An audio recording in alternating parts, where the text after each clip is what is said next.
Welcome back to Broncos and Parts Garage. My name's Chris. Today I've got my guest mechanic, Jesse, here. I'm not your guest mechanic at this point, am I? Well, okay.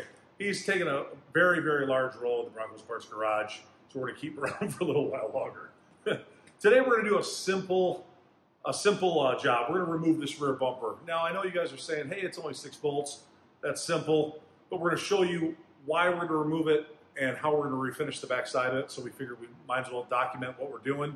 So let's get some tools and we'll get started. So let me preface this by saying this is a Rust Belt truck. This one came out of Detroit.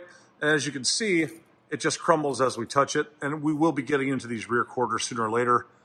And if you see on the ground, most of the truck's down there. The funny thing is we sweep this up and we put it in our scrap trucks now when we take them to the recycling place and get more money. Now, getting back to the bumper at hand, our goal is to remove it. We're going to be refinishing these brackets in the back of the bumper. We're probably going to hit it with a wire brush, or wire wheel, excuse me. We're going to hit it with Por 15 and get it, not show quality, but we're going to get it so the rust stops. We don't want this oxidizing any further.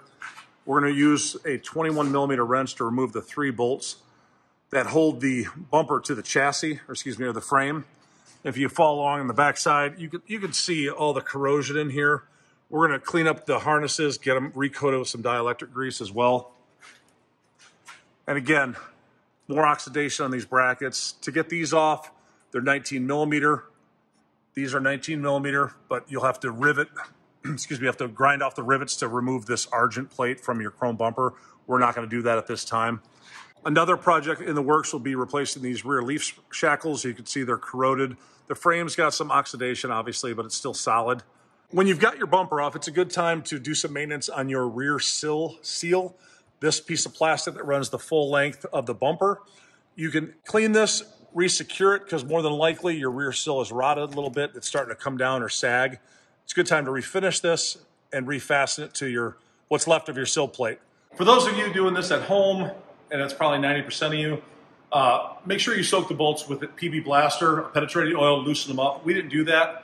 We used the high torque DEWALT. We'll put links in the description below for the lubricant and some of the DEWALT tools and some breaker bars. All right, so the first thing we're going to do is we're going to take the license plate lights out of the rear bumper. So just grab a hold of it, turn it counterclockwise, and it'll come right out. You got 2 of them, so make sure you get both so you don't snag them when you lower the bumper down later. All right, so before we start taking these bolts out, I'd suggest getting a pair of safety glasses on, keep all the stuff from falling in your eyes. Up here in the Rust Belt, down here, you need a face shield to keep all that stuff from migrating into our face. So we're going to take a 21 mil on the back side, 21 on the front.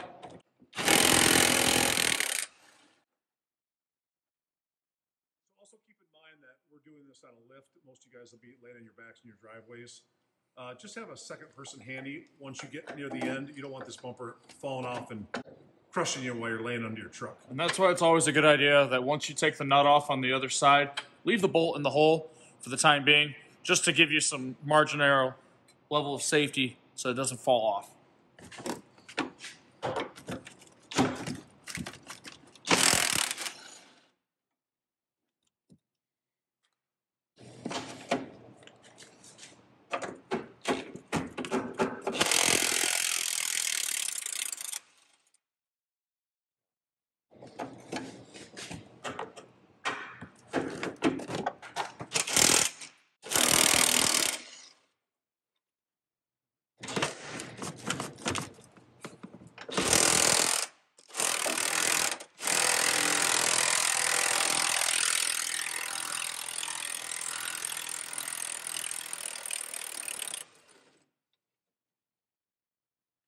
The next step will be removing the bumper. We're going to lay some cardboard down so when we take it off, we can set it down. We don't have to worry about scratching anything else. Even though it's not a perfect bumper, we want to keep it as nice as we can. So we'll get to that right now. All right, now we're going to remove the bumper. This is where having a helper is of great importance. Support this side of the bumpers while you remove the bolts that are currently supporting it, and then we can lower it down to the ground. You ready? You got it. Yep.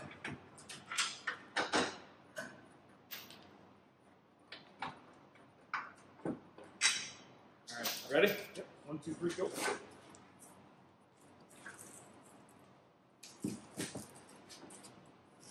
So this gives us a little bit better view of the bumper. You can see there's a little damage on the passenger side. The body of the bumper isn't dinged too bad.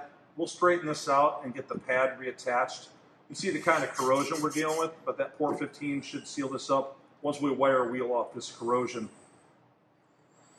When we remove this bracket, this 19 millimeter, these are tricky to get off. That's really corroded, and when you do go to remove them, usually this carriage head bolt, there's a square behind it, it'll start to spin. So there's a way to get these off. If we do it on camera, we'll show you, but it's a matter of loosening up a little bit or cutting it off and then gripping that carriage head bolt, which we'll ultimately have to replace. This pad will come off, and we'll probably repaint this the Argent Gray. We're not going to use pore 15 because it's going to be in direct sunlight. You can only use pore 15 if you put their top coat on it to keep it from chalking and fading out. So we'll keep you posted on this video, and we'll see you next time.